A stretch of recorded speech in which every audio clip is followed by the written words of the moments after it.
Subscribe now and press the bell icon. Never miss an update. किस लिए दुनिया में आया समझा नहीं इस राज को, लग गया रोजी की फिक्र में भूल गया असली बात को।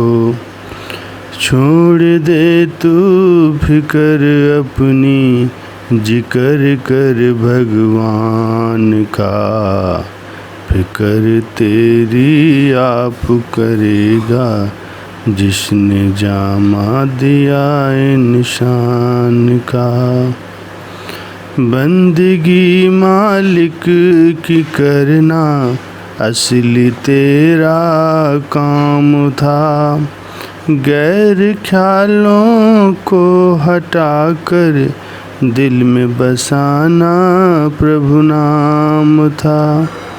चेत जा और जाग जा, है जिंदगी दो चार दिन, कर ले नाम भक्ति की कमाई, कर ले नाम भक्ति की कमाई, संवर जाए तेरा जीवन, संवर जाए तेरा जीवन। संसार में देखा जाता है कि मनुष्य अपना बड़ा परिवार, संपत्ति, सुख सामग्री आदि को देखकर बड़ा प्रसन्न होता है, किंतु संतों महापुरुषों का कहना है कि ये सब सामान झूठे हैं, ये नकली हीरे के सब जैसे हैं, ये कांच के टुकड़े हैं। जब कठिन समय आएगा तभी इनके मूल्य का पता चलेगा कि अंत समय क्या ये कुटुंब परिवार, धन दौलत, मान बढ़ाई और माया के पदार्थ तुम्हें सुख पहुंचाएंगे? क्या ये पदार्थ तुम्हारे किसी काम आएंगे?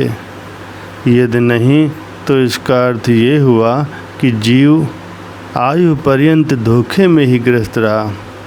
अपनी चीज़ तो वही है जो अंतकाल सहायता करे और अपने काम भी आए। नकली हीरों को जमा करने वाला पहले तो बड़ा प्रसन्न होता है कि मेरे पास लाखों का माल है, लेकिन जब कठिनाई आती है तब उस नकली माल के बदले में कुछ नहीं मिलता। कठिनाई के समय तो धोखा ही मिलता है। इसी प्रकार ये संसार के सामान और भोग पदार्थ भी कठिनाई के समय मनुष्य को धोखा देते हैं। जिन पदार्थों में मनुष्य की सूरत फंसी है वे अंत समय जीव की क्या सहायता करेंगे? क्या जीव को शांति प्रदान करेंगे? नहीं, ऐसा नहीं है। महापुरुषों का कहना है ये सब मृग तृष्णा के समान है, ये हीरे नहीं कांच के टुकड़े हैं, इनमें वास्तविकता कुछ भी नहीं है। जीव की संपूर्ण आयु धोखे में ही व्यतीत हो जाती है तो महापुरुषों को बड़ा दुख होता है कि जिस समय में उसको आत्मिक धन अर्जित करना था, आत्म कल्याण के कार्य करने थे, वह समय तो यूं ही गंवा दिया। इसी सच्ची दौलत जिस समय में उपार्जित की जा सकती थी, वह समय झूठ और असत्य पदार्थों का संग्रह करने में ही बीत गया, तो कितना बड़ा धोखा हुआ। यह किस कदर दुख और परेशानी की बात है। सच्चाई का रहस्य भी महापुरुषों के सत्संग में ही जाना जा सकता है।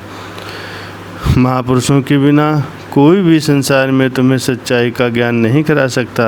सांसारिक लोग और नाते रिश्तेदार तो माया में और ही फंसाएंगे। पहले ही जीव भटका हुआ है, वे और भी भटकाएंगे। सत्य की परख पहचान तो संतों महापुरुषों के सत्संग में ही आती है। वह सत्य ये है कि तुम वास्तव में आत्मा हो, तुम शरीर नहीं हो, परंतु तुम्हारी सूरत शरीर में फंस गई है। शरीर के जितने भी संबंध हैं तथा जितने शारीरिक और ऐन्द्रिक सुख भोग हैं, इन सब का आत्मा के साथ कुछ भी संबंध नहीं है। तुम भूलकर माया के धोखे में फंस गए हो और शारीरिक सुखों और संबंधों को अपनी वस्तु में मानकर चल रहे हो। संतों का कहना है कि जो लगाव प्रेम की धारा है उसे तुम कहाँ लगा के बैठे हो। पराई वस्तुओं में उसे लगाने से तुम्हें क्या प्राप्त होगा। जब सत्संग द्वारा इस बात की समझ आ जाती है तो जिन वस्तुओं को अपना मान के बैठे हो वे तो पराई हैं और उन्हें विश्वसनीय नहीं समझा जा सकता। उत्तम भाग्य से जब ऐसी समझ आ जाती है तो मनुष्य पहले की गफलत और नासमझी पर पछताता है। इसीलिए महापुरुष समझाते हैं कि अपनी सूरत को सत्य में लगाओ और नकल की तरफ से हटा लो। ये काल और माया जन्म जन्मांतर से तुम्हें धोखा दे रहे हैं। इनके धोखे से बचने के लिए क्या करना चाहिए? सूरत की धारा को शबोर से हटाकर सद्गुरु की शब्द और ध्यान में लगाना है।